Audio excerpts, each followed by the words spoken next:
Good morning, everybody. It's Thursday again already, Doug. My gosh, Amazing. where? I Amazing. know. Like, wow. How are you doing, Doug? Oh, fantastic. The snow's all cleared up here and the water is open. There's no ice on the river. So, got to pick up the boat actually this weekend, maybe catch a fish the weekend after that. That'd be A awesome. fish in season, by the way. I would never take a fish out of season. Oh, yeah, right. Yeah, we know. You're a good guy. Well, I sent you a picture of what was in my front yard last night. This Oh, huge, beautiful. huge, she was huge, deer. Amazing. Park across the street and close to the fence here, at the park. So I got a really good picture from my bedroom window. Wow. She was beautiful. Oh my goodness. Big Uh, muley. Hmm. well, I encourage everybody to get out. You know what I Yeah, mean? Get outside and get get talking to other people just for a minute ago. You walking around the block, like just let's start this summer. Let's get out there and right and on. and and and be involved in the community, and you'll start to feel a little bit better because there's a lot of people out there, that are shut in right now, and they still not sure whether they should come out or how they should come out. But it's okay. Get outside, go for a walk, talk to people. You'll start to feel better. Absolutely. So welcome to the press box.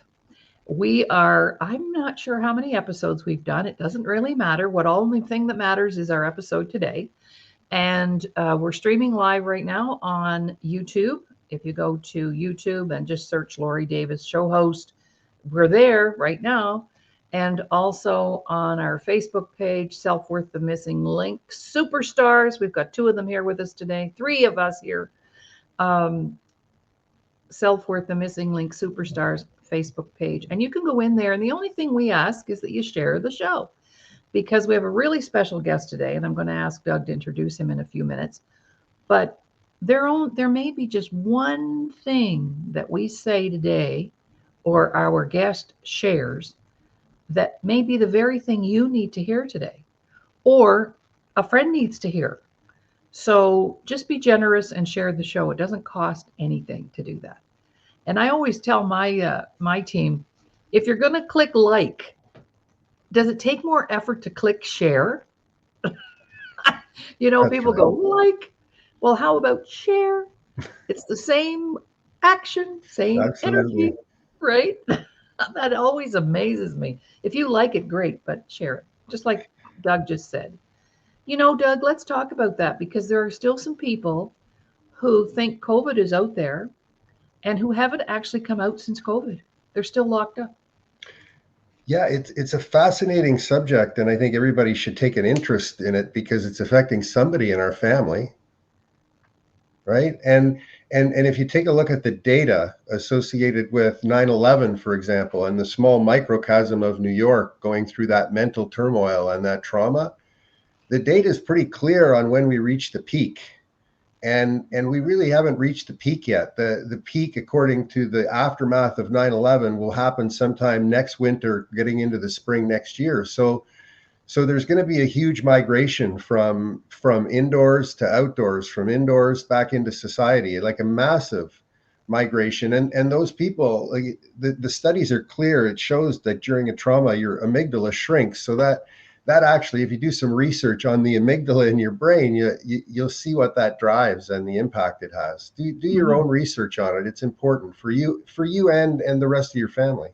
Right. And what about those million people that flocked into Niagara Falls to watch the eclipse? Wow, I have a friend who lives in Grimsby, one of our colleagues, and she said their Wi-Fi went off. They had lots of strange things happen, but a million people and the highway that was by her place, she said it was blocked from 6 p.m. till 3 a.m. for the traffic to clear. Wow, Yeah, wow. yeah. Isn't that something? I was lucky. I was lucky to. I didn't get any glasses, but then when I went into my daughter's store, the one of the gentlemen that was working there had a pair of glasses, so I took a quick peek to see it, and it's amazing what the human race does to just see something like that. How we like congregate together, how we move together. It's almost a subconscious type of thing. Yeah, yeah. for sure. Well, Phenomenal. we have a very special guest today, and I'm going to ask you to just share a little bit of information about John so that when he comes in, we don't have to spend any time doing that because we want the full half hour with him, just sharing what he's up to these days. So, would you like to? How do you know this guy anyway? And what do you know? And why do we want to have him on the show? That it Yeah, might be well, nice for him to know why we want him on the show. John is the founder and executive director of FirstAssist.ca. So if you just go to FirstAssist.ca, you're going to see Johnny Chabot, some of the smoothest hands that the NHL has ever seen. Montreal Canadiens, he got drafted by. This, like when I was drafted by the LA Kings, Johnny went to the Montreal Canadiens and had a stellar career. I think we played the same number of years, and we've had so much in common. But the funny thing is, we never played against each other growing up. But he lived right across the river from me, Oh, and so he played in the Quebec Junior Hockey League where I played in the Ontario Junior Hockey League, but there was such a division in those two areas. We never got a chance to play against each other till the NHL. But Johnny's doing some incredible work since his NHL career. He's got a new passion that he'll talk about more about than his NHL career, because he's going to make a bigger difference after he played in the NHL than he ever did while he was playing in the NHL. So I'm really happy that he was able to come and join us today from Inuktitut, or I think where is he calling in from today? We'll get him to tell us. yes, that's right. That's right. Excellent. So that the Montreal Canadiens, I want to make I probably saw him then. Well, no, I would be too old then. But when I was a little girl, my dad worked for a steel company and they had a box at the Montreal Forum. And every Thursday night, that was our date night, my dad and I. And I watched professional hockey growing up every Thursday night. The odd Thursday, I'd have to stay home because he'd take my mom. But my mom and dad, big sports fans. Even now, my mom watches every hockey game, every ball game. They were sports enthusiasts. And so I grew up with professional hockey that way. And that's, of course, back in the day when you could name all the players and you could name all the teams. And the Montreal Canadiens was my dad's team. He had their jerseys, he had their hats, he had everything to do with that. Because, part of my life, we're from Nova Scotia, but when I was about 6, our family moved to Quebec. And we lived in Quebec probably another 6 or 7 years. So, and the conditioning began. Yeah, and the conditioning began. And when we were living in Quebec, all right, my dad insisted that we watch the Don Messers Jubilee because that was from the East Coast, PEI in Nova Scotia, Don Messers Jubilee. That was a must. We were bored to death, but we had to watch it. And hockey night on Saturday night. And it was like a family thing. So it would have been hard. It would have been hard to watch any hockey for any length of time during your period without seeing Johnny. It would have been 1981, right? The 1981-82 draft. Yeah. And so you would have seen him out there on the ice. So right. it's very cool. For whenever we cross paths, and we do from time to time, it's always wonderful because we get each other caught up. So that's what I'm hoping to do today, is just get caught up on what he's been doing. He's traveling all over the place, making a difference. Yeah, I'm really excited to meet him in person. This is very nice. And thank you, Doug, for inviting him and putting him on our invite list. Next week, we have another very interesting guy coming on, Paul Harrison. And Paul lives in London, and he has an amazing career path as a coach, both in football and soccer. And so that'll be a fun interview as well. And we have last week we had Jay Stoyan, our daddy of us all here. We wouldn't even be here without him. He's the founder of the Disability Channel. And of course, that's our mother network that we're working with. So very cool. It's amazing what the Disability Channel is doing in its retraining of people with disabilities and retraining of people from the forces as well. So the work that they're doing through the Ontario government is absolutely phenomenal. So hats off to Jay Stoyan and the work with the Disability Channel, because that's just going to grow. You look at the demographics, it's just going to grow exponentially. So, Oh yeah, for sure. get behind it, participate in it. It's important. And if you have any questions, don't hesitate to run your questions through us, and Yeah. we'll make sure they get to the right person to get the answer. Yeah, for sure. So I've just put their website up there. So if anybody wants to check them out, that is amazing. So coming up, we're going to do a little 30-second break and then bring John in because I'm really anxious to talk with him. And this little 30-second break is just an opportunity for us to show you that there are spots available on our show for advertising, for sponsorships, donations, whatever it is. If you have a product, program, or service that you would like to put out there, because this show goes to many, many different places and spaces. And so please contact me. I just call the doc. And I will set you up so that you can have that space on our show for a 30-second promo. And of course, I'm going to create one, Doug, about our caps. I'm going to have a promo available next week. Excellent. For our beautiful caps. Oh my gosh. And we're going to use Doug's first idea. But a native friend of mine, former Chief Leonard Standing on the road, I'm allowed to use his name, of course.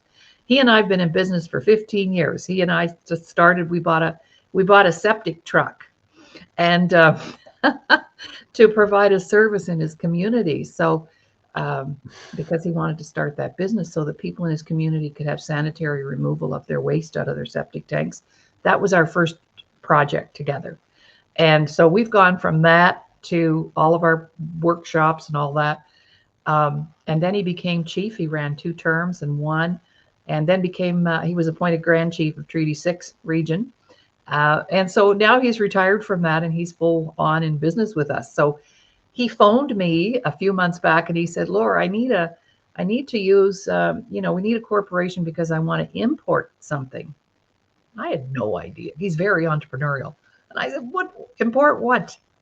He said, ball caps. I said, ball caps? What would we do with ball caps? Oh, he said, they're not just any ball cap.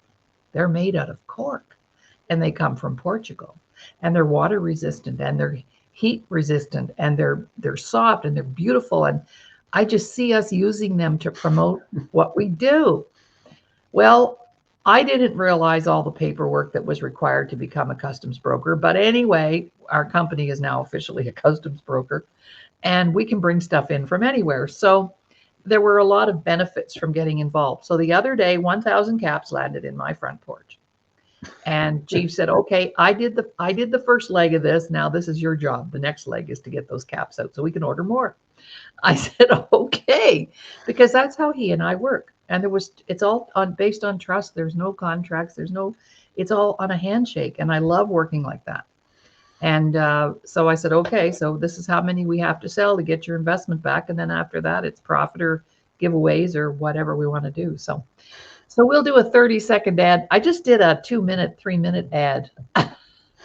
And Doug, you're laughing. Why are you laughing? I'm laughing because of how the whole thing transpired, how the hats, how you ended up with that many hats, but how it's going to turn out to be like the most positive story. Yeah. So, I suppose we could write a book, From Septic Tanks to Ball Caps or something. It could be something like that. We started out with a septic truck. All right. Okay. Well, let's go do our little 30-second deal, and then we'll bring John in, and we're good to go.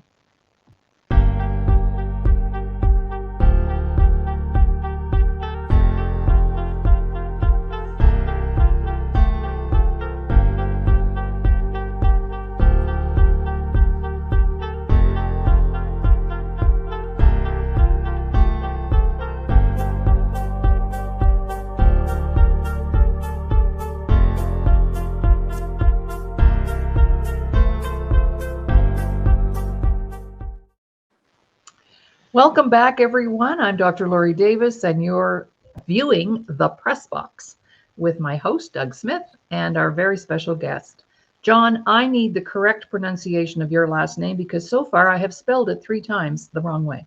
It's Chabot, Chabot. Chabot, as in Cabot Trail with an H.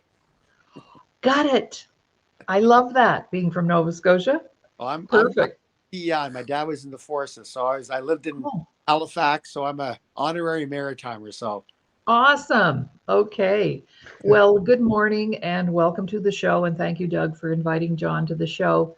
And you have an amazing story. So I would like to ask the question just for you to share right now. I like to start with where we are now and then go back rather than go to the back and then move forward. So why don't we share with our viewers exactly what it is you're up to right now? And where are you right now? I'm calling you from Tuktoyaktuk, NWT. It's about as far north. I'm a driver wedge away from the Arctic Ocean. My daughter was up with me last week. We posted it on Instagram. There's a big sign that says you literally stand at a sign and 20 feet behind you is the Arctic Ocean. So I'm about as far north without having to fly that you can get. You can actually drive to Tuktoyaktuk now. They put a road in Yes. 6 years ago that I've had the opportunity to drive a number of times over the last couple of years. But First Assist is doing programming here. We do an education sport program that uses hockey, sports in general, hockey in particular right now, to get kids back to school and get them an education and get them an opportunity to move forward with whatever life they choose and to make an informed decision on what they want to do and not being told what they have to do. So it's been something, travel the north for me since I've retired has been something I love to do. It's a completely different part of the country that not many people get to see. Being in Tuck is one. Chesterfield Inlet, where we're in also, and we're going to Quacktuck and Nunavut. We had a program in Teslin, just south of Whitehorse. So it's been a really fun journey, and Tuck is a great place. And I look forward. This is our last trip of the year. Next year we'll have a full-time instructor here with less trips on myself. I'm just kind of introducing the program to the community, but I've been coming to Tuck now for my son and I. Oh gosh, since the early to mid 2000s. So it's been a long time. Oh, wow. Tell us what you do when you move in. Like when you Yeah. go into a place, tell us what you do. So you arrive one day and you want to turn things around, right? I mean, Exactly. We go to this. We start with we go to the ice. We'll go to the ice first, then we'll go to the schools, and then we'll meet with chief and council or mayor and council, depending on their designation. We'll talk about the program. We'll continue to visit. We'll continue to go to the schools. We'll talk to the kids about the journey that hockey took me on, the journey that hockey took my son on. We'll bring people up to speak to the kids about different journeys and where the sport can take you, and not necessarily the sport itself, but how the sport can open doors to where you want to go. And education is one of them. So, we get in here. Like I started coming here full time just over a year ago now, and we've been in here every month for 10 to 15 days. And we're just kind of introducing ourselves to the community. It's been a great response. We've had, it's funny story that the ice is melting. Global warming has hit here relatively hard. The season has gotten ice. Like I said, I've been here coming here since probably 2006-ish. And the hockey season would start back then in October and run until like late April, early May. And now we didn't get the ice in until the mid-December, and it's over. The ice is now. So, it's really affecting the north. But in saying that, it's still, the good thing about the year-round road is that you can continue to get here or for that full time. But some communities aren't as lucky. You look at Klavik, which is a sister town, and their ice road opened late. It's still open now, but they're not sure now with the warming of the weather how long that road's going to be open. So that those roads are a lifeline. It makes life a lot easier, a lot cheaper. But it's just the way things are working. We don't know how much longer, if at all, into the future the ices are gonna freeze, because even now the bay doesn't freeze over anymore here in Tuck. We used to be able to go miles out, and my first year we were out 40, 50 miles out into the bay. Polar bear I don't even think the ice even freezes anymore completely. So it's a different up here now. That's unbelievable to be able to see that and touch it. Yeah, it really is. And the positive and negative. I mean, they're adapt. They've been used to this. I mean, I've been coming to the north since 2003, and the changes I have seen and the conversations I've had with elders, they've known this for 30 years that this was coming, because it's been coming and they've prepared. Their migratory routes have changed. Their habits have had to change. So it's been a process that we are adapting to in the south, that they've really adapted to and are adapting to in the north at a much quicker rate. Now, how do you get the kids to adapt better to schooling? How do you leverage the relationship between sports and education? Can you explain a little bit of that? Yeah, we use it. We use the sport as a tool. We create a program that's fun. For this year, I went to the school every day, but I just went to the school to see if the kids were there. And so we made the program. It's a lot of skill development. It's fun. We play games. We have trips. Like, for instance, on Sunday, wow, the kids in Inuvik had their jamboree, which is like a winter festival. And it goes in increments. Every community at the end has one. Tuck is going to have theirs in 2 weeks. Next week is a Klavik, I think. No, it's Sikachik. And this past week was Inuvik. And so a bunch of the kids end up going up on Saturday after our ice session at noon. So we went from noon to 2, and the families took off. But we had like 8 kids that couldn't go. So I rented a couple vehicles. So instead of going on the ice, we trucked up to Inuvik for the day and did some snowmobile race watching, some snowshoe races for the men and women. We had kids races. We had dog sled races. There was cookouts. So we spent the day there instead. We went to the pool. The kids went swimming. We came back at night and then went on the ice the next day. And the ice is almost to the point now where it's unusable. So I'm just here now. So I'll just go to the school, make the program fun. And next year, we'll make it a priority that to be a part of our program. We'll still have the hockey program. That's not First Assist. So twice a week we'll have First Assist. Twice a week we'll have hockey. But the kids that aren't involved in First Assist, which means you have to go to school, won't be coming on the ice. And then on top of that, we'll take the kids once a month to a Inuvik, or we'll have some fun events coming. Good so we'll idea. expect kids to get back to school through not just the ice, but also the special programs that we have. And that'll go on for a year once we get more of the kids back. And then the following year, the next level, you have to start attending the school on time. And then after that, you'll have to start passing your classes. And so it'll all just rolling to the point where going to school and getting there on time will be a normal occurrence. And now passing will be application to their grades, and listening to their teachers will be the next step. So that in 3 years from now, the program will be running full tilt. We'll have a full-time instructor in town living here, from whatever the community wants, because the program is a community-based in consultation what the community wants. So we don't come here as many programs do and say, this is our program, one size fits all. We go under with the understand there's going to be adaptation to every community to what they need.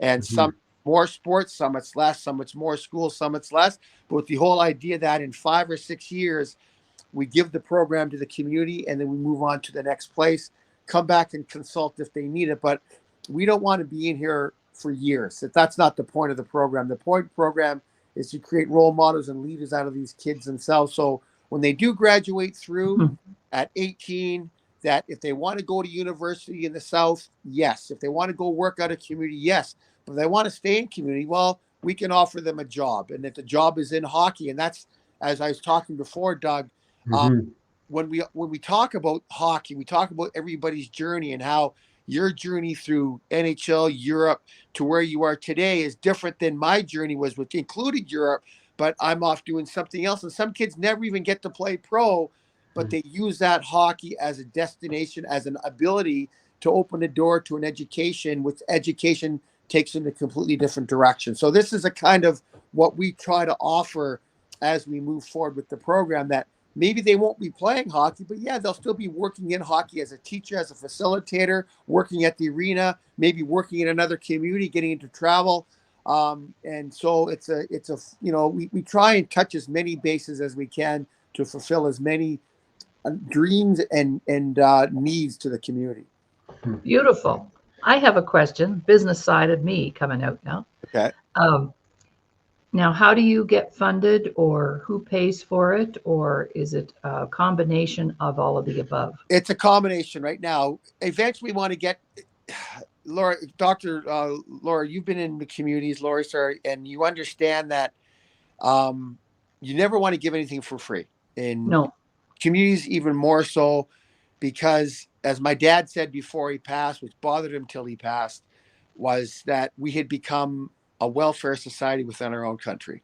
And so Right. what that we've tried to do is make sure that there's a community buy-in, not only manpower, but also monetarily. So it makes it more tangible to them. So we want to get to a 80 first assist, 20% buy-in from the community. So say in Tuck, the program will cost $95,000 a year, including flights, lodging, food, honorarium pay for the instructors. So we would pay 80% of that, and the community would pay 20. Right now we're at a 50-50. We get money from the Ottawa Senators. They've been unbelievably supportive. They've given us, upwards of $150,000 right now over the years. And we use that money to go to Rapid Lake First Nation, which is 3-hour drive north of Ottawa, to go to Elsipogtog First Nation, Manitoba, which is an hour and a half north of Manitoba, north of Moncton, to come here, to go to Chester, to go to Teslin, which we've had full-time programming in.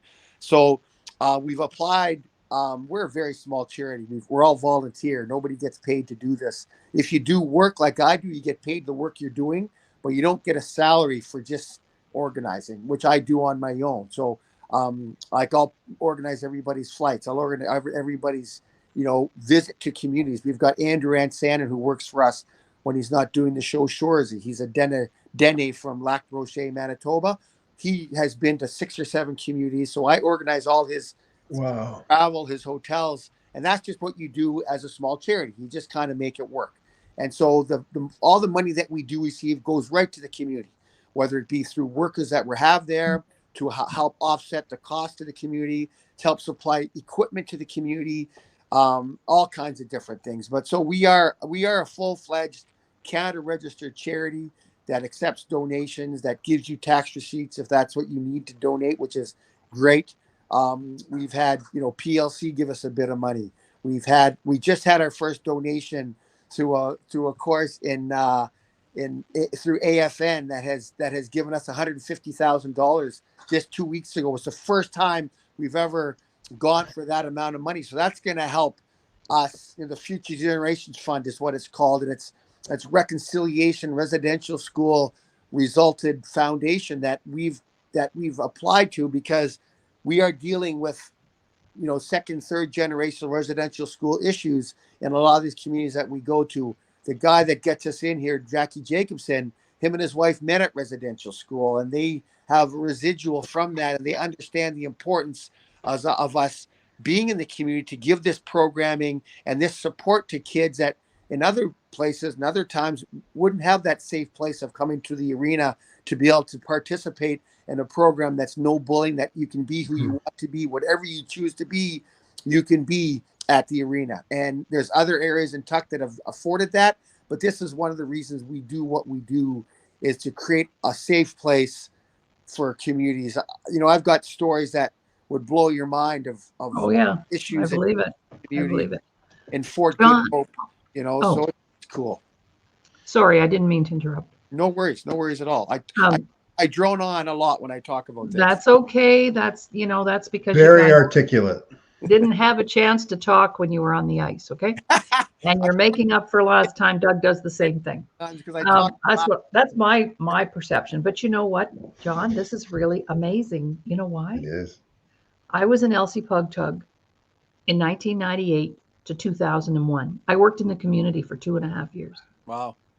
And I took my empowerment workshops there, and I piloted my youth program there. I have 40 workshops for youth. Cool. And when I got into the community, I was going up once a week. I lived in Brookfield, Nova Scotia, 5-hour drive. I would go up 3 days a week on the reservation. I did a radio show out of there. I was there for 2.5 years. Wow. And then back in those days, that was all funded by the Aboriginal Healing Foundation, which of course doesn't exist anymore. But that's where so those kids that were in that, I did the pilot, 72 kids showed up. Wow. I had to hire 14 women in the community to help me manage them. That's awesome.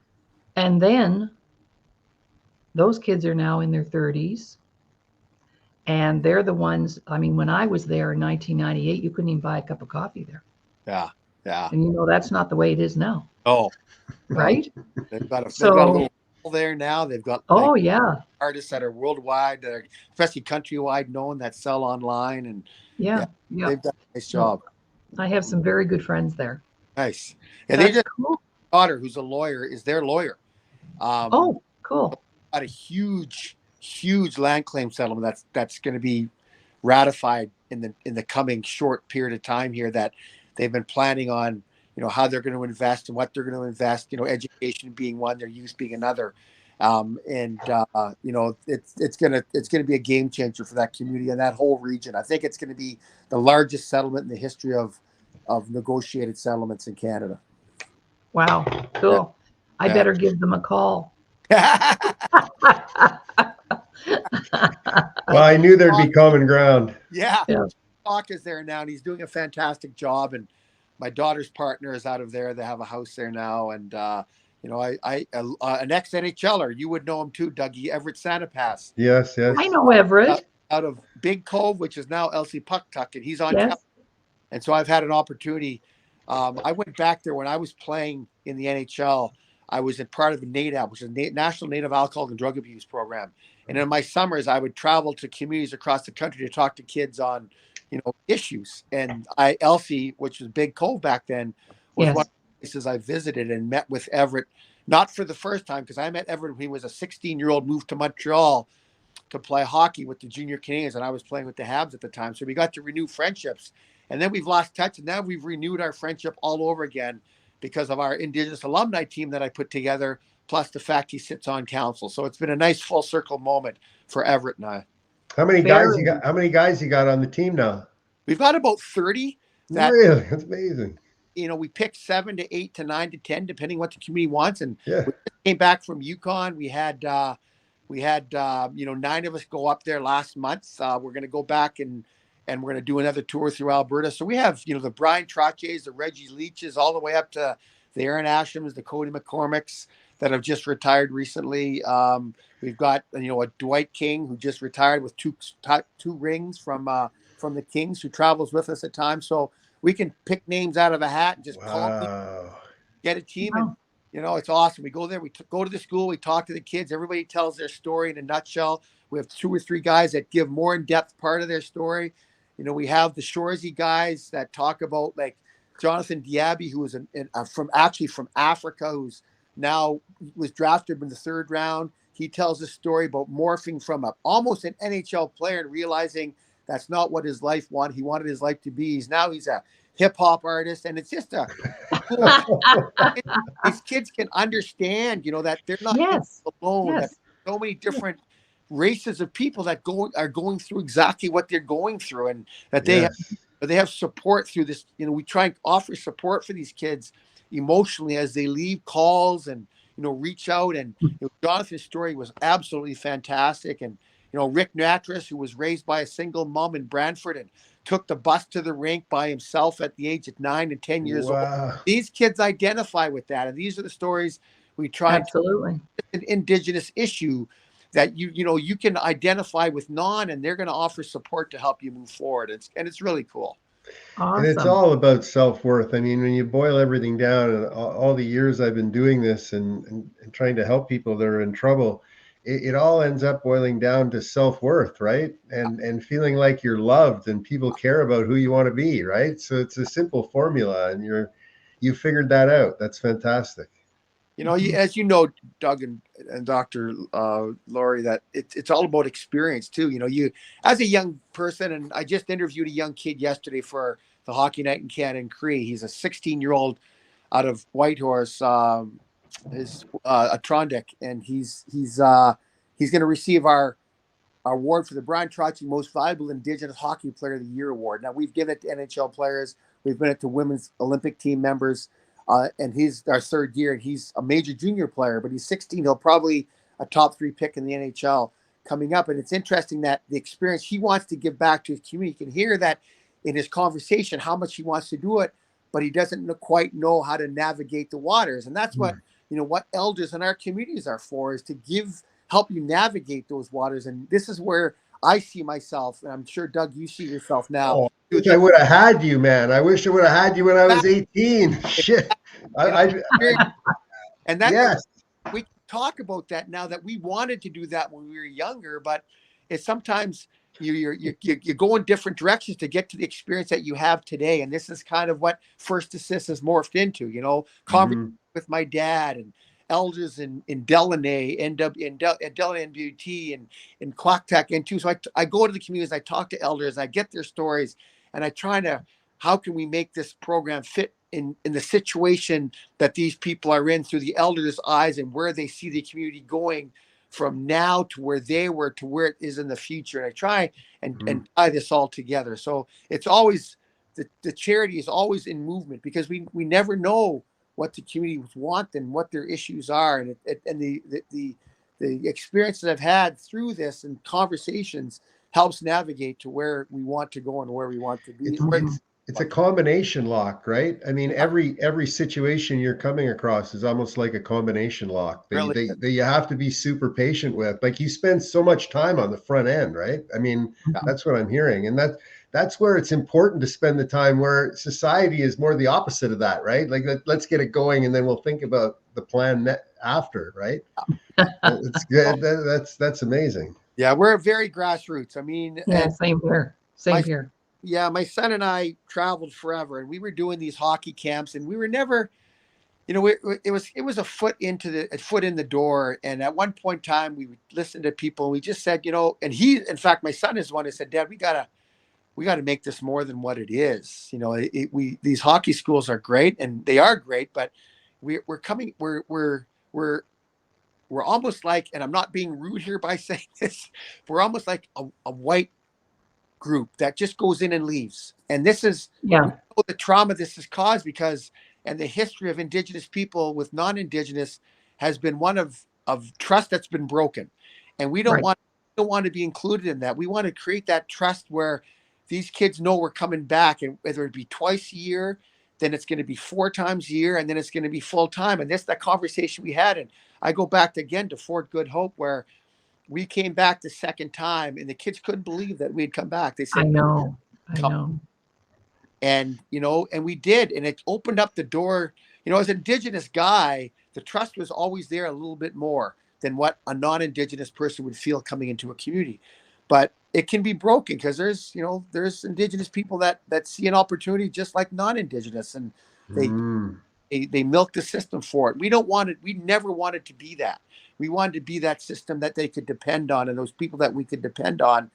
And through that small conversation we had flying home from wherever we were flying home from, created First Assist Initiative, which started in 2012 and morphed into First Assist Charity, which started in 2021. So, we're an ongoing, process to better ourselves and to help better a community in a direction they want to go in.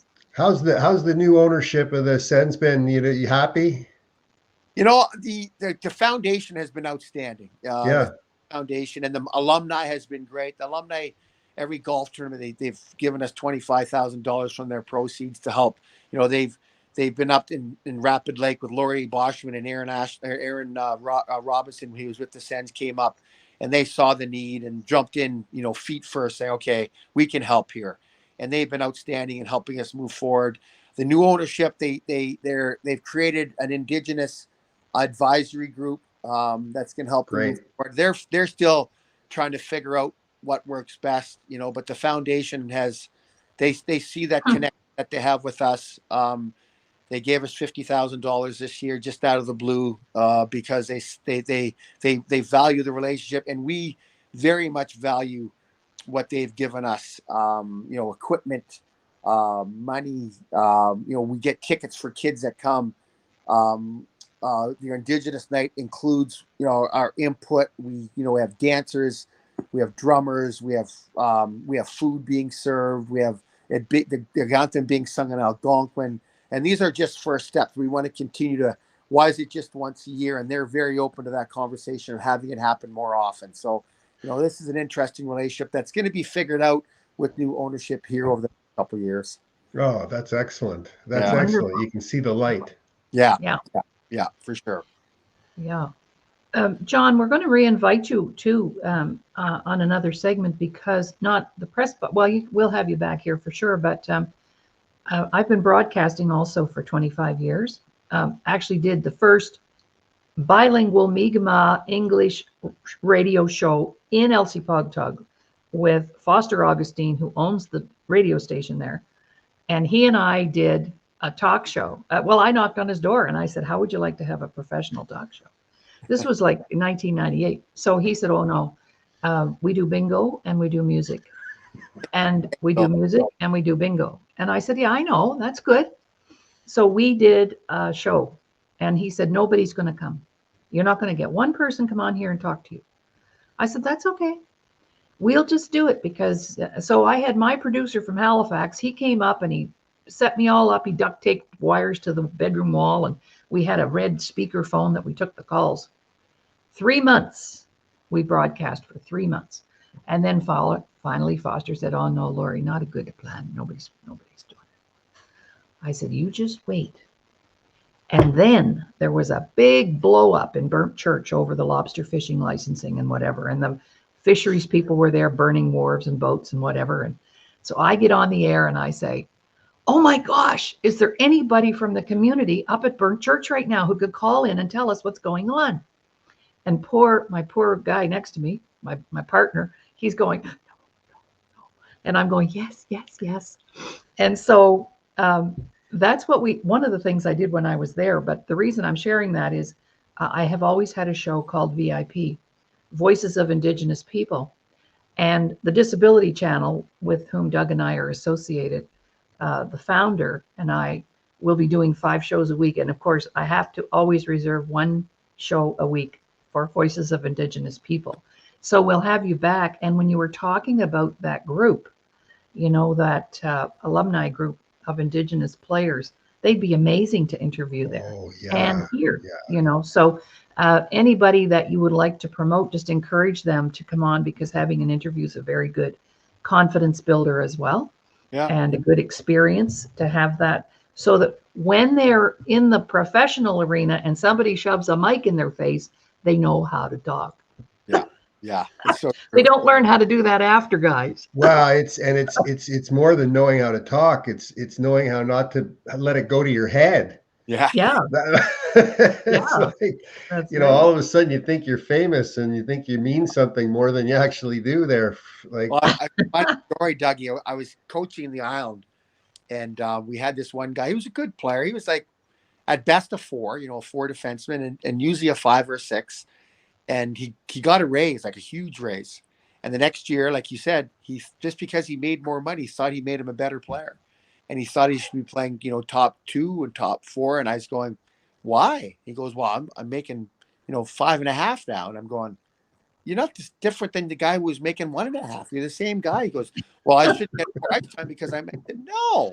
And we'd have these arguments because he thought that he was now a better player and a smarter guy because he was making, and I was like, life don't work that way, bud. I mean, just because you're getting more, it doesn't make you any better. So, we literally have arguments. You want ice time? I'd say, you're not getting it. Yeah, that takes more. That takes more players down, I would say, than any other disease that exists in professional sports. At least in the hockey that I experienced, that's the pinpoint right there. I think. Yeah, I think it goes to the fact that he's making more, so he feels he has to do more. And I said, no, you don't. You do better. Not do more, just do what you do better. And then, you might get more ice time, but they just think that, okay, now I'm making this, I should be on the power play. And I said, no.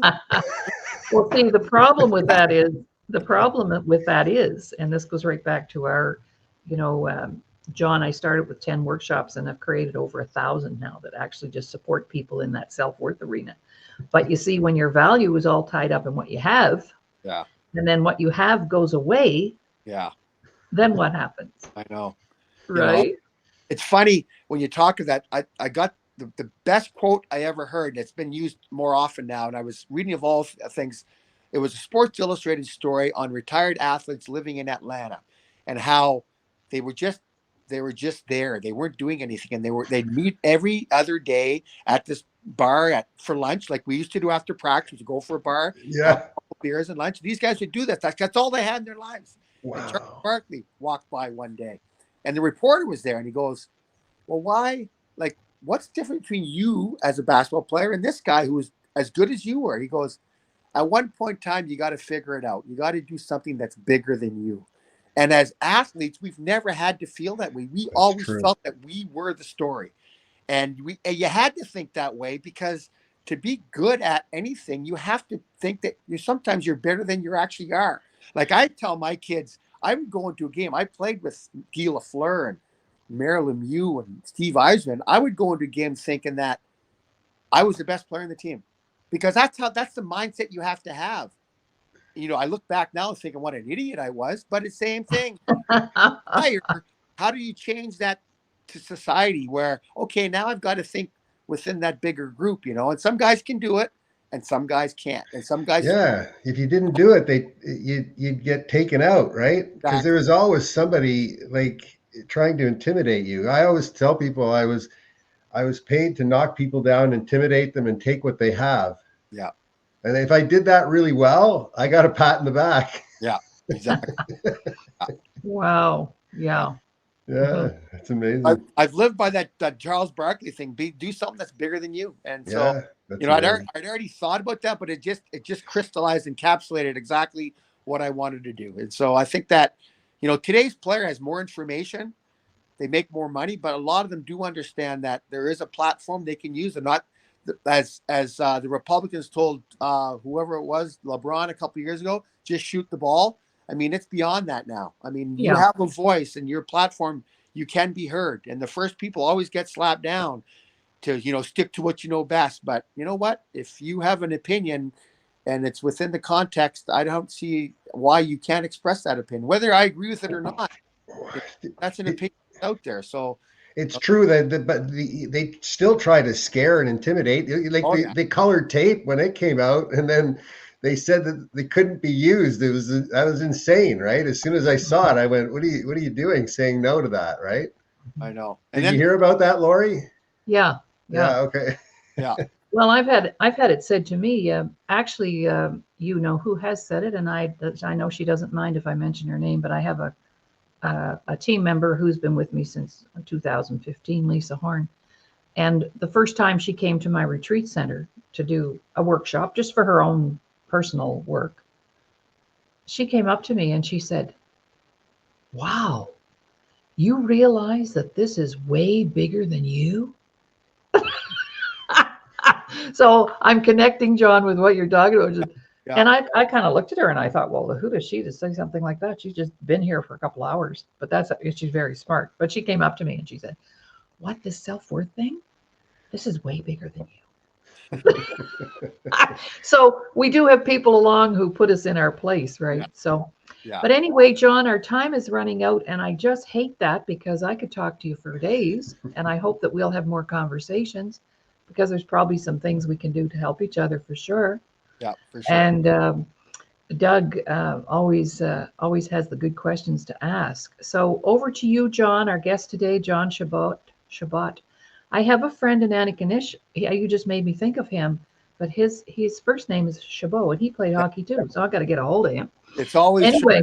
It's always what? It's Chabot. Yeah. Half my family goes by Chabot because we live in times, and half of them go by Chabot because we've moved. Yeah. Okay. Yeah. Because my buddy, that's his nickname. His first nickname is Chabot. So, John, over to you. Just in closing, anything you'd like to share with our viewers? Anything at all about your work in the world? And congratulations for taking. Where do you want it to go? Yeah. Where do you want the trajectory to go? What's the dream project that you have in your mind and that you can be helped with? Well, I think my son said it best again. We want to be non-existent at one point in time. We want to want to to the point where our Indigenous people are able to survive on their own, understanding that we can marry our past culture with our new future, and that would make us redundant. And that's, if we could ever get to that point where First Assist isn't needed anymore, then the whole country will be better because of it. So, the work we do is awesome. Like I love going to the north. I think the communities are beyond anything you'll ever experience anywhere else. You fly into these communities and it's absolutely amazing. The people are fantastic. There is definite need to help at this point in time to move forward. Our youth up there are absolutely amazing. Light in their eyes. They see a life that they can participate. We're going to try and facilitate that. So, we enjoy the work. You have to enjoy it. I'm 62 now. When most people are retiring, I have no intention of doing that anytime in the future. So I enjoy what I do. But if you want, first, like Dougie said, it's a website. There's a donation page there. We much appreciate the donations. We are doing the work, and we're continuing to do the work. And we're never going to be big. We're going to be in 8 to 10 communities a year at most, because we want to be able to handle the quality of what we're doing. We're not about. I agree with that. Going to 1,000 communities or 500 communities. We're about going to communities that we can deal with the right people that want to do the good work. And to be too big, we just lose focus. So we'll never be that big, but we're going to do the good work. So FirstAssist.ca, FirstAssist.ca, go there. Check out John's website. Check out the First Assist website, the team that he's working with, the players that are going north. And if you want to have something like this in your community, you don't have to go north to have this in your community. If you want to have something like this in your community, then jump in and then let us know. Talk to us. Call us. Look forward to it. Thanks, Dougie, for sure. Thank you, John, so much for your time, taking time from your busy schedule. And this has just been such a delight. And then my brain is just, overload here. And by the way, boys, get some time in. July coming up, I'll be 75 and I have no intentions of retiring. So just saying. Yeah. Well, thank you, John. Said nobody should ever retire. Just find something to do and just keep doing it. Help other people. Yes. Yeah.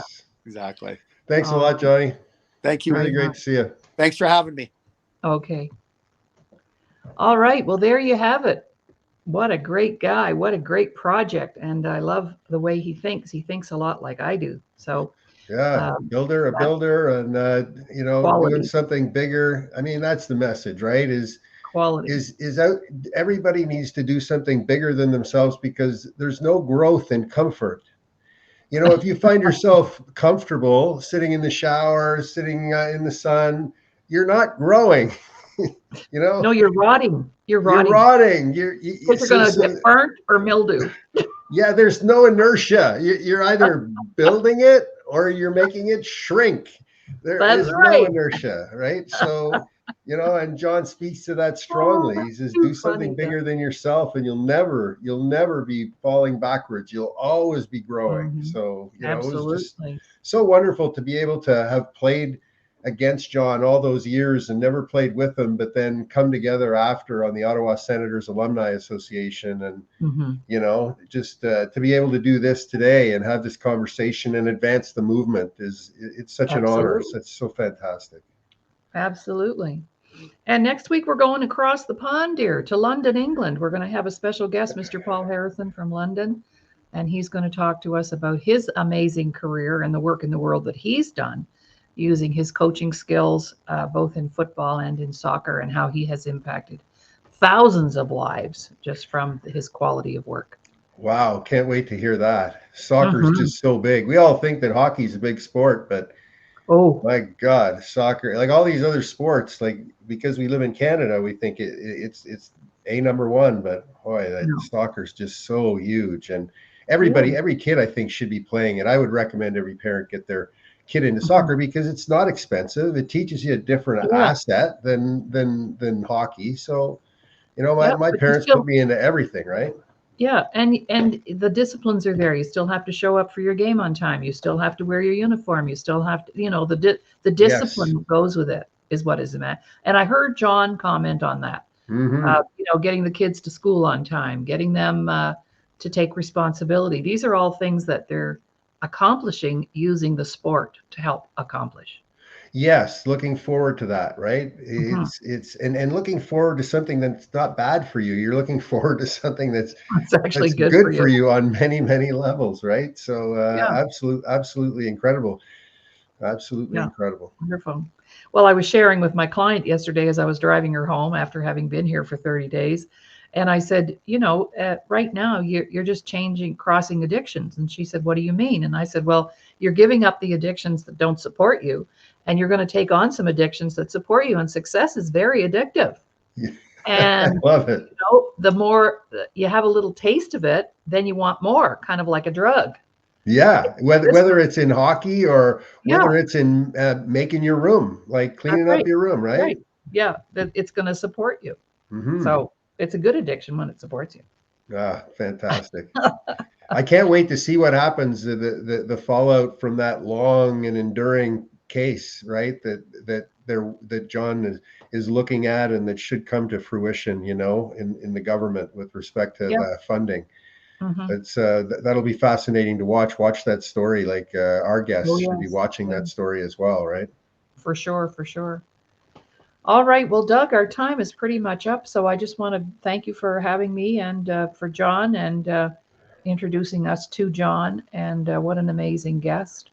Well, Um, look forward to bringing it together next week, and very much looking forward to you presenting next week in the pre-show where we're going, where everything's going with the 5 shows with the Disability Channel. We want to share some more detail with people so they can pick and choose. okay, perfect. Yeah, Yeah, that'd we're be starting great. up May 6th. So we've Okay. got some time. Yes, for sure. All right. Well, keep your stick on the ice, guys and gals. And we'll talk to you next week. Bye for now. That was awesome. Yes.